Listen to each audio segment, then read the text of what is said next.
नमस्कार दोस्तों, डेट है आज की 26 मई 2021 और स्वागत है आपका एडिटोरियल डिस्कशन में। आज 3 इश्यूज हम डिस्कस करेंगे, 2 हिंदू के और एक अलग से कॉम्प्रिहेंसिव आर्टिकल डिस्कस करेंगे नेशनल रिवर लिंकिंग प्रोजेक्ट से संबंधित। 2-3 आर्टिकल्स को मिला के ये इशू हम डिस्कस करेंगे, नेशनल रिवर लिंकिंग प्रोजेक्ट। देखो, ऐसे अलग से कॉम्प्रिहेंसिव इशू डिस्कस करना जरूरी है। क्योंकि मतलब सिर्फ हिंदू के भरोसे नहीं बैठा जा सकता। हिंदू में इंपॉर्टेंट आर्टिकल्स नहीं आ रहे हैं। अब जैसे ये ऑनलाइन क्लासेस वाला आर्टिकल है, एज सच बहुत नए पॉइंट्स नहीं हैं, जनरल पॉइंट्स हैं। और ये सोशल मीडिया कब वाला जो आर्टिकल है, ये वैसे तो हमने मई में भी डिस्कस किया था, लेकिन अब कुछ नया हुआ है जो हम डिस्कस करेंगे। लेकिन अब मेंस को ध्यान में रखते हुए हमने आर्टिकल्स डिस्कस करने हैं, तो उस हिसाब से हिंदू के जो आर्टिकल्स हैं ना, वो शॉर्ट पड़ जाते हैं। इसलिए हमें अलग से आर्टिकल्स डिस्कस करने की आवश्यकता होती है, जो हम समय समय पर करते रहते हैं, ताकि जितना भी सिलेबस है हमारा वो टच हो जाए। मतलब जो भी नया हुआ है स्टैटिक सिलेबस से संबंधित, वो हमारा कवर हो जाए बैकग्राउंड के साथ, जिससे धीरे धीरे थोड़ा थोड़ा स्टैटिक भी कवर होता रहे।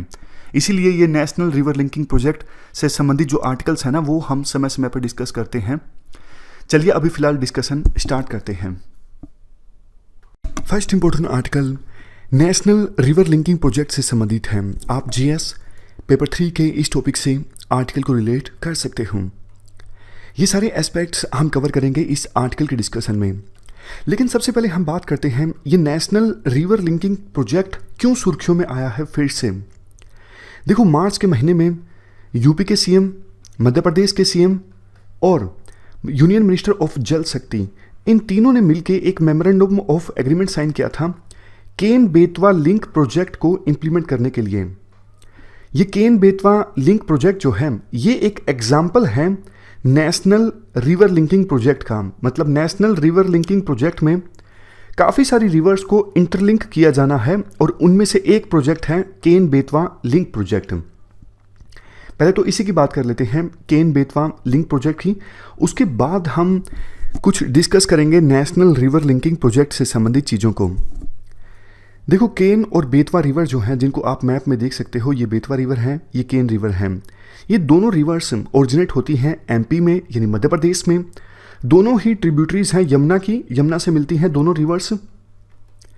ये जो केन रिवर है, ये यमुना से मिलती है यूपी के बांदा डिस्ट्रिक्ट में, और बेतवा रिवर जो है वो मिलती है यमुना रिवर से यूपी के हमीरपुर डिस्ट्रिक्ट में।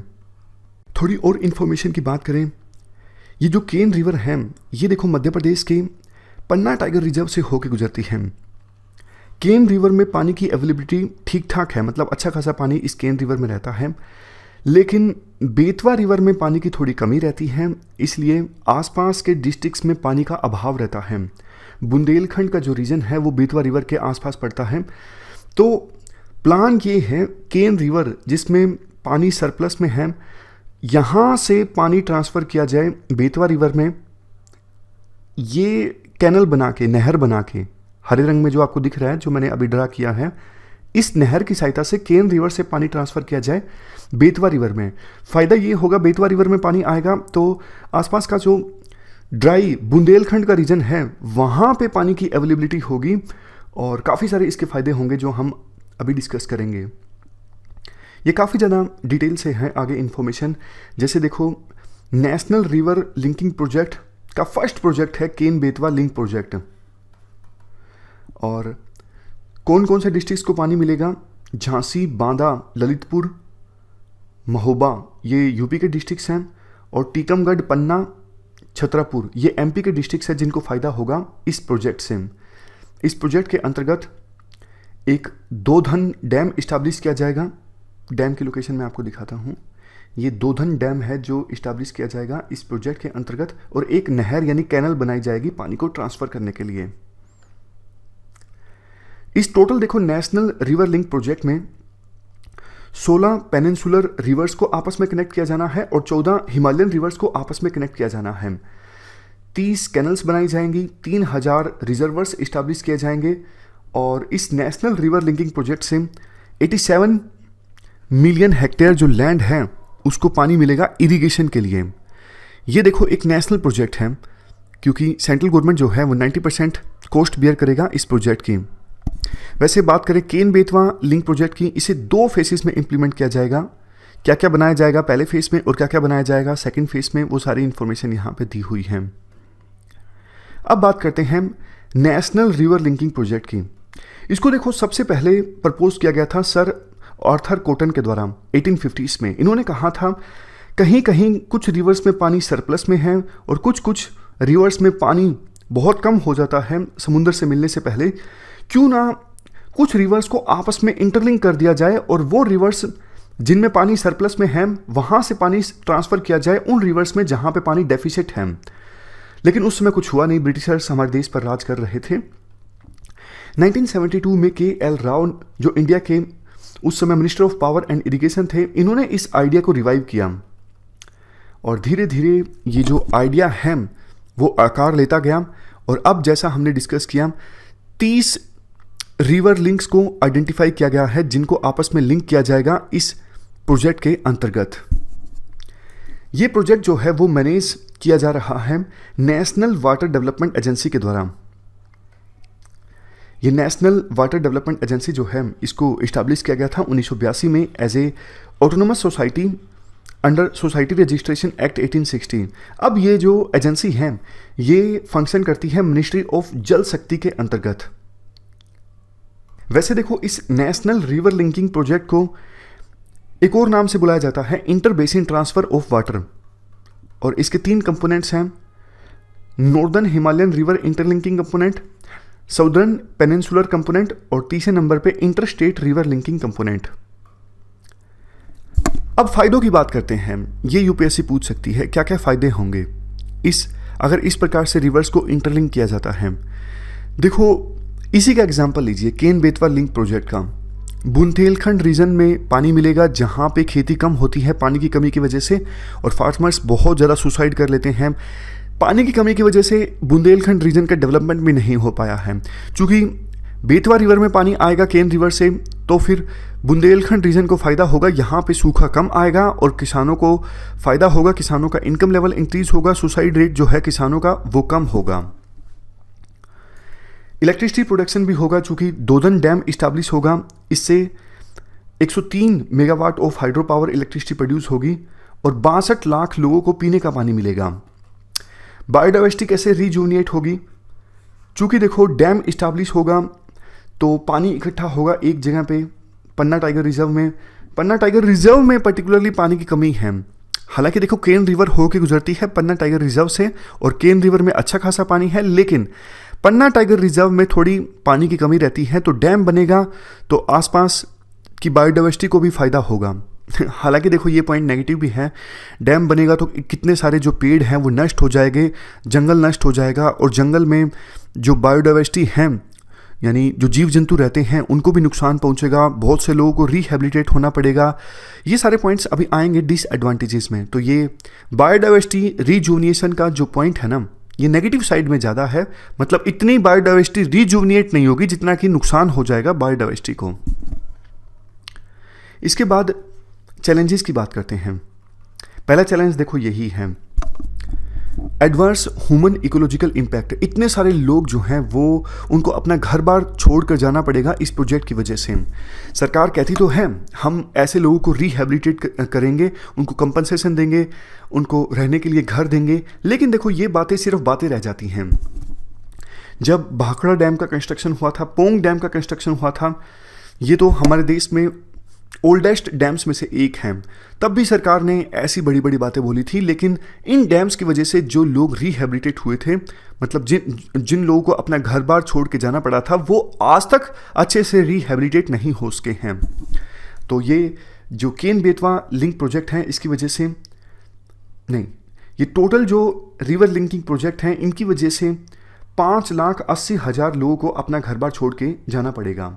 नेक्स्ट है adverse impact on the ecology. जैसा हमने डिस्कस किया, देखो डैम बनेगा तो पानी एक जगह पे इकट्ठा होगा, पानी एक जगह पे इकट्ठा होगा तो बहुत सारा जो फॉरेस्ट एरिया है वो सबमर्ज होगा और उस फॉरेस्ट एरिया में जो जीव जंतु रहते हैं या तो मतलब मारे जाएंगे या फिर उनको वो जंगल छोड़ के दूसरी जगह पे जाना पड़ेगा।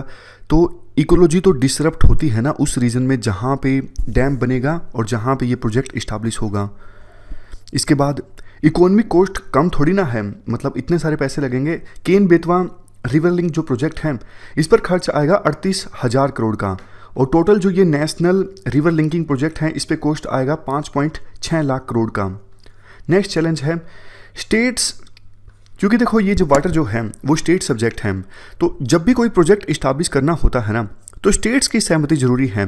स्टेट्स की सहमति आसानी से मिलती नहीं है। वाटर हमारे देश में एक इमोशनल इशू है, क्योंकि सहमति बनाने के लिए कुछ डिमांड्स आपको अपनी छोड़नी भी पड़ती हैं। लेकिन डेमोक्रेसी में जो विपक्षी पार्टीज हैं वो सरकार को घेर लेती हैं कि आपने अपने स्टेट के हक को जाने दिया, आपने अपनी इस डिमांड को छोड़ दिया। तो इस वजह से काफ़ी क्रिटिसिज्म सरकार को झेलना पड़ता है विपक्षी पार्टीज़ का, और इस डर से वो सहमति बनाती नहीं है, अपनी किसी भी डिमांड को छोड़ती नहीं है, झुकती नहीं है एग्रीमेंट करने के लिए। और एग्रीमेंट जब होगा नहीं तो फिर ये प्रोजेक्ट इंप्लीमेंट कैसे होगा। इसके बाद आर्टिकल में ये भी बोला जाता है इस प्रकार के लिंक प्रोजेक्ट्स इस्टेब्लिश करने के लिए ना काफ़ी क्लियरेंसेस लेनी पड़ती हैं, जैसे टेक्नो इकोनॉमिक, ये सेंट्रल वाटर कमीशन के द्वारा दी जाती है। Forest clearance and environmental clearance ये ministry of environment and forest के द्वारा दी जाती है। रीसेटलमेंट एंड रिहेबिलिटेशन ये मिनिस्ट्री ऑफ ट्राइबल अफेयर के द्वारा दी जाती है। और वाइल्ड लाइफ क्लियरेंस ये सेंट्रली एम्पावर्ड कमेटी के द्वारा दी जाती है। तो इतनी सारी क्लियरेंसेस लेने में ना बहुत बार समय लग जाता है, और समय लग जाता है तो प्रोजेक्ट की जो कॉस्ट है ना वो इंक्रीज होती जाती है। इसके बाद नेक्स्ट बैड इंटरनेशनल एक्सपीरियंस। देखो चाइना में भी इसी प्रकार का जो प्रोजेक्ट है ना वो इम्प्लीमेंट किया जा रहा है। चाइना में भी बहुत बाढ़ और बहुत सूखे आते हैं।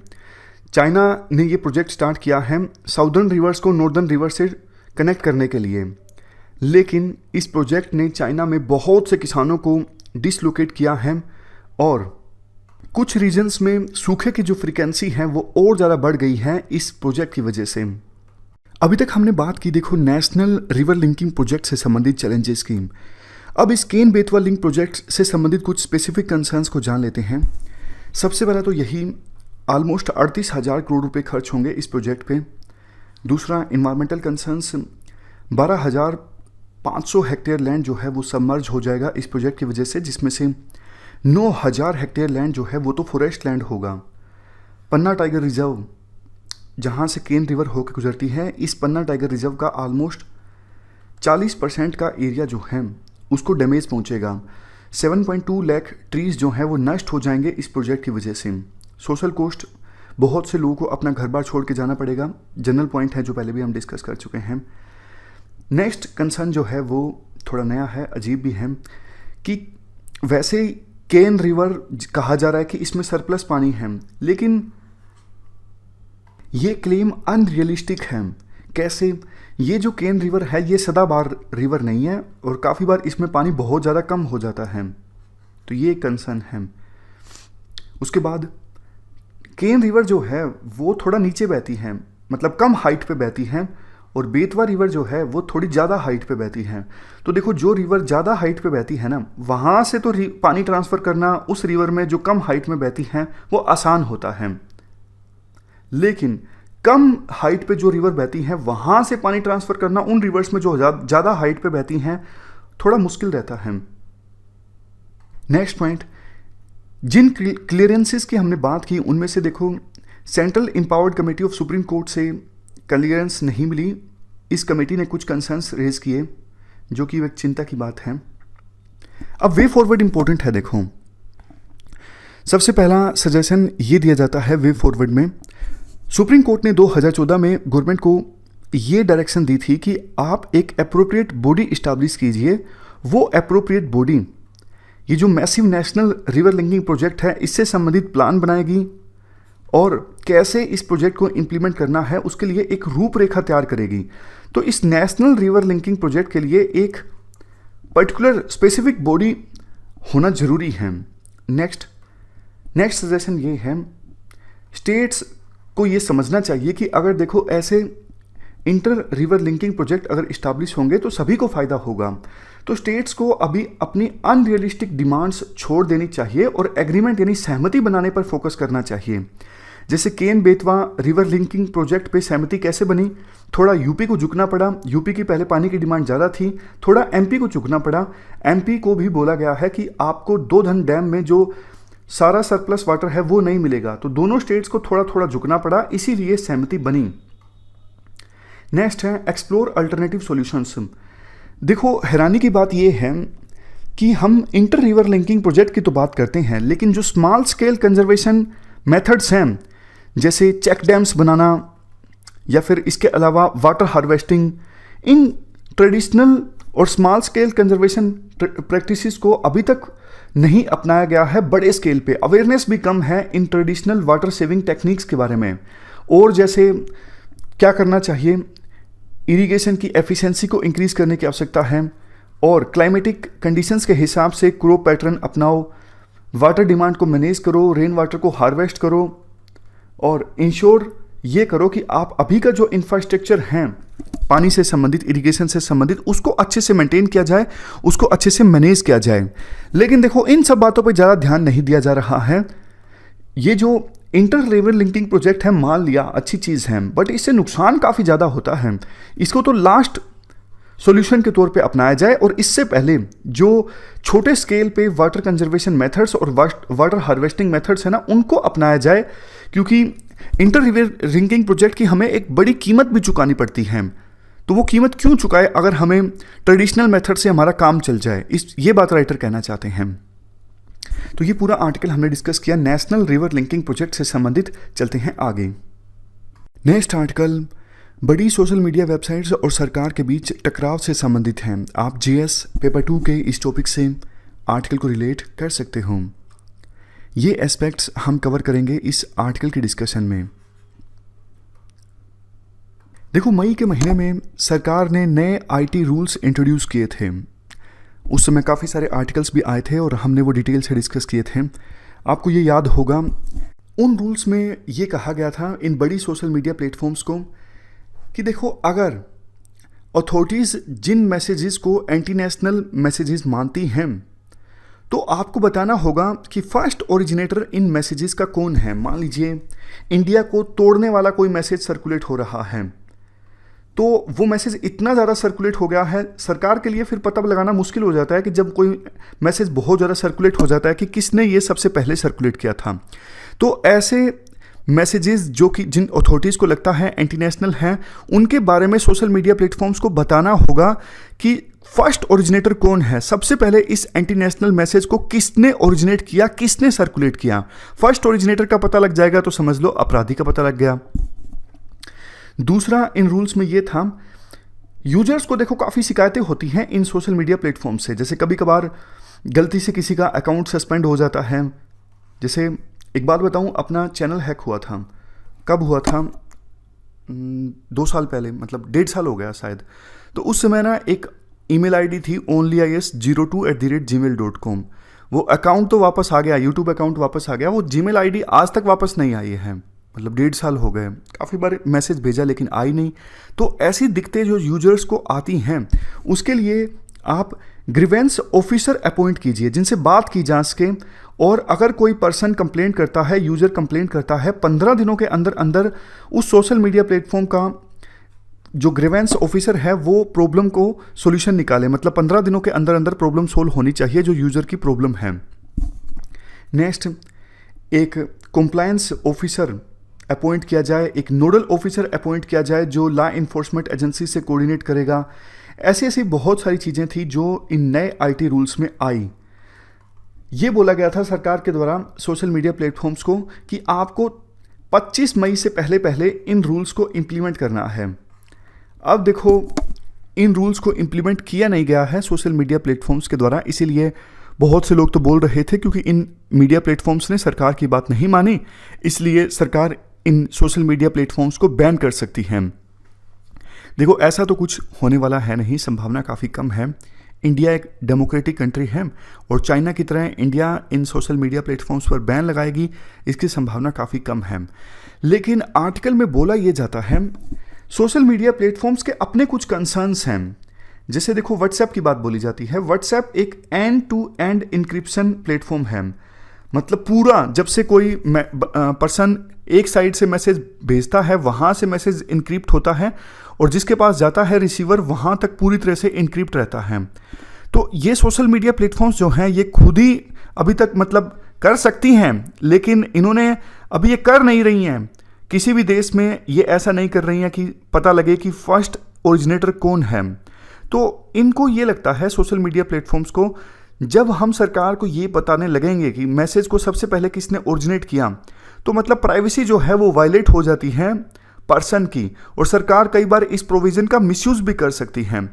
तो इसीलिए हम ये नहीं कर सकते। मतलब ये सोशल मीडिया प्लेटफॉर्म्स का कहना है, व्हाट्सएप का कहना है, चूंकि हमारे प्लेटफॉर्म पर एंड टू एंड इंक्रिप्शन होता है, इसलिए हम आपको नहीं बता सकते कि सबसे पहले ये किसने ओरिजिनेट किया, क्योंकि हम देखते ही नहीं हैं।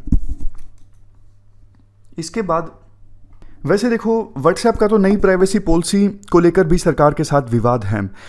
तो देखो, ये पूरा जो विवाद है, इस पर कुछ प्लेटफॉर्म्स ने तो कहा है, जैसे फेसबुक ने, कि हाँ हम सरकार के साथ एंगेज करेंगे। ये अच्छी बात है, मतलब कि हाँ सरकार के साथ हम बातचीत करेंगे और जो हमारे कंसर्न्स हैं उनको हम सरकार को समझाने की कोशिश करेंगे कि क्यों कुछ चीज़ें हम नहीं इम्प्लीमेंट कर सकते हैं। ये अप्रोच सही है, मतलब बातचीत करना।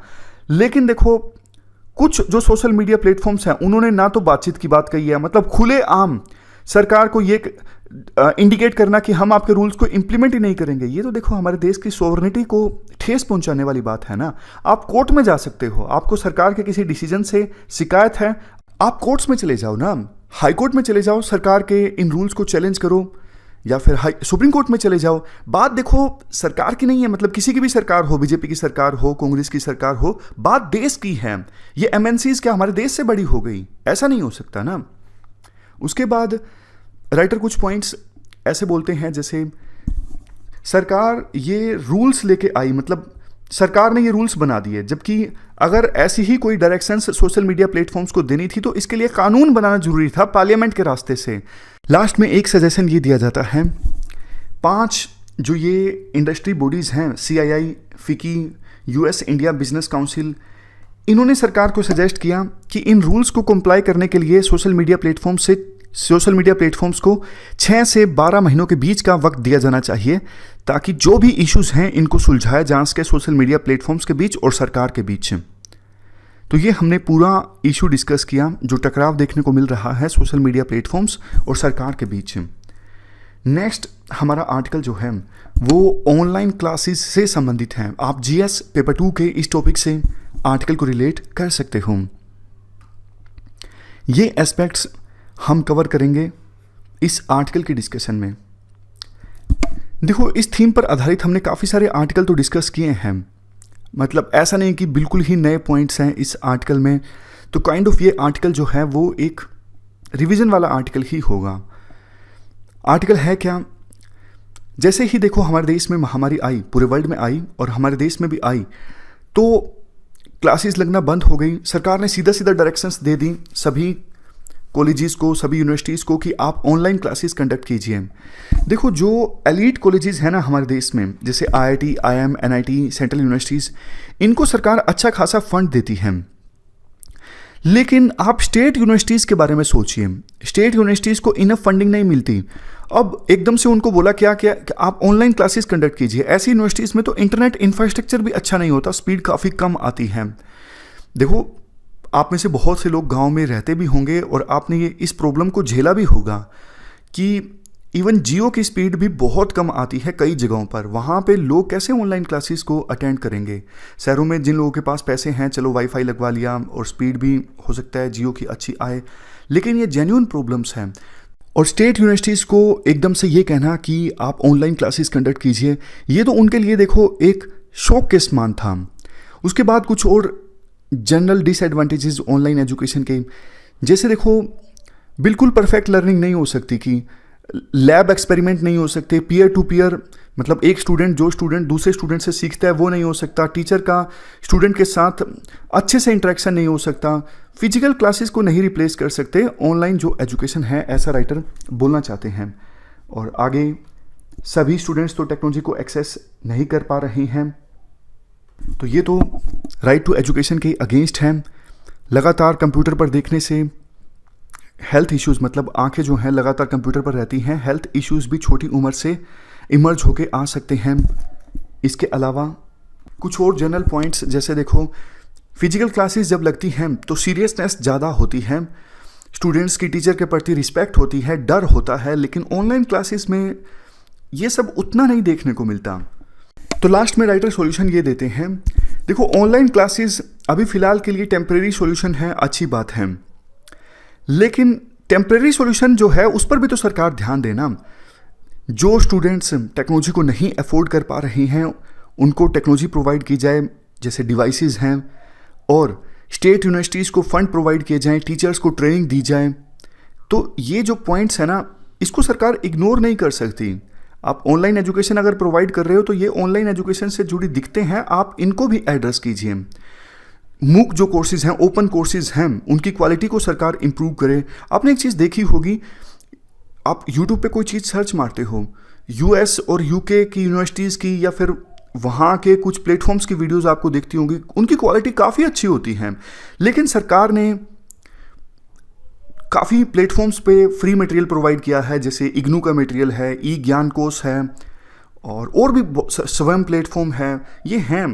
देखो मैं यूँ नहीं बोल रहा हूँ कि इनकी क्वालिटी बिल्कुल ख़राब है, लेकिन हाँ इतना ज़रूर है, सरकार जब ये बनवा रही है तो कम से कम बेस्ट क्वालिटी के बनवाए ना। एनसीईआरटीज़ को अपडेट किए कितने साल हो गए, 12-15 साल तो एनसीईआरटीज़ को अपडेट किए शायद हो गए। देखो एक चीज़ आपने महसूस की होगी, वर्ल्ड जो है वो कितना तेज़ी से बदल रहा है, इतनी नई नई टेक्नोलॉजीज़ आ रही हैं। तो अगर आप पुरानी चीज़ों पे रिलाय करोगे, मतलब अपडेट ही नहीं कर रहे हो आप अपने करिकुलम को, कोर्सेज़ को, कैसे हमारे जो स्टूडेंट्स पढ़ के उन कोर्सेज़ को निकलेंगे वो एडवांस्ड हो सकेंगे। आपको प्रोएक्टिव होना पड़ेगा। सरकार के पास इतने रिसोर्सेज हैं, और एजुकेशन से तो देश का भविष्य बनता है ना। एजुकेशन है, देखो अच्छी एजुकेशन आप दोगे तो नए नए एंटरप्रेन्योर निकलेंगे, जैसे यूएस से निकलते हैं, और नए नए एंटरप्रेन्योर निकलेंगे तो जॉब क्रिएशन होगा, जॉब क्रिएशन होगा तो पॉवर्टी दूर होगी। मतलब जितनी देश में समस्याएं हैं ना, आप उनको एजुकेशन से जोड़ सकते हैं। एजुकेशन तो केंद्र बिंदु है, एजुकेशन पे खर्चा कभी भी व्यर्थ नहीं है, ये चीज़ सरकार को समझनी चाहिए। लेकिन हमारा जो एचआरडी डिपार्टमेंट है, ह्यूमन रिसोर्स डिपार्टमेंट, पता नहीं किस एज में जी रहा है, कोई इतना एफर्ट्स दिख नहीं रहे हैं। मतलब चलो, ये जो आर्टिकल था जनरल पॉइंट्स थे, मतलब कुछ खास पॉइंट्स इस आर्टिकल में थे नहीं। हमारी आज की इस डिस्कशन में इतना ही है। Thank you very much for discussion.